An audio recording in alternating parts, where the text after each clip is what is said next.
Абдумалик Султаналиевдин бул заводдо иштеп жатканына 3 жыл болуптур. Ал мурда 18-20 миң сомго чейин айлык алчу. Өткөн жылы ишкананы иштеткен тарап ижара акысын төлөбөгөндүктөн мамлекеттик мүлк фондунун алдындагы элдик ишканасы заводду сот аркылуу өзүнө алган. Ошондон бери айлык азайып 13 миң сом айлык алып жатканын айтат. Алдын өкмөткө жаңы өткөн үчүн булар кыйналып атат, элден зарплатаны көтөрөбүз деп атат, беребиз. Башка жерде жумуш жок, айла жок жерде иштеп атабыз. Күндө 100 сом менен барып келем. Бизде маршрут каттабайт, Сымкатта. 50 сомдон маршрут менен барып келем. Заводдо элдик мамлекеттик ишканасына өткөнгө чейин 100дөй адам иштеген болсо, ушул тапта жумушчулардын саны да 2 эсеге чейин кыскарган. Муну аталган заводдун учурдагы жетекчиси пандемияда курулуштар аз болуп, мамлекеттик курулуштарга да такыр эле буйртма болбогону менен түшүндүрдү.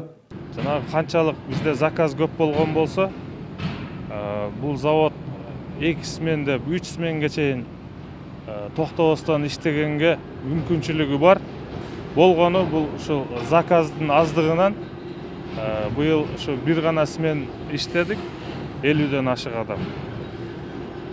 Мисалга айтсак, быйылкы жылы былтыркыга салыштырмалуу мамлекеттик заказ таптакыр болгон жок. Жалаң жеке адамдардын буйрутмалары боюнча иштедик. Ошол себептен бир смен менен иштеп келатабыз. Анткени менен өкмөттүн облустагы өкүлчүлүгүнөн социалдык объектилердин курулушу пандемияга карабастан өз нугунда эле жүрүп жатканын билдиришти. Тагыраагы быйыл 31 социалдык объект курулуп жаткан болсо, алардын 17си быйыл бүткөрүлөт. Бул көрсөткүч өткөн жылдагы менен дээрлик бирдей экенин да белгилеп өтөлү. Айтор элдик мамлекеттик ишканасы жыл сайын 50 миллион сомдук продукция өндүрмөк болгону менен иш жүзүндө ушул мезгилге чейин анын жарымын араң өндүргөн. Заказ канчалык көп болсо, мисалы биз дагы ошо 2 смен, 1,5 смен кылып иштеткенге мүмкүнчүлүгүбүз болмок да. Бизде азыр бир эле смен иштеп атабыз да. Былтыр жанакы ишкерлер иштеткен малда ал мезгилде дүйнөдө мындай катчылык жок эле. Бүт нерсе жакшы эле. Аларда да гос заказдар көп эле, мисалы.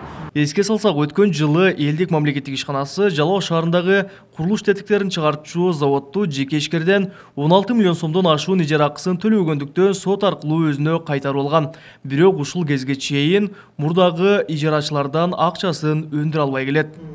Бизге арендан төкпөйт атам. Кабылбек Өчкөнбай уулу, Тынчбек Доолдаев, Жалал Абад облусу.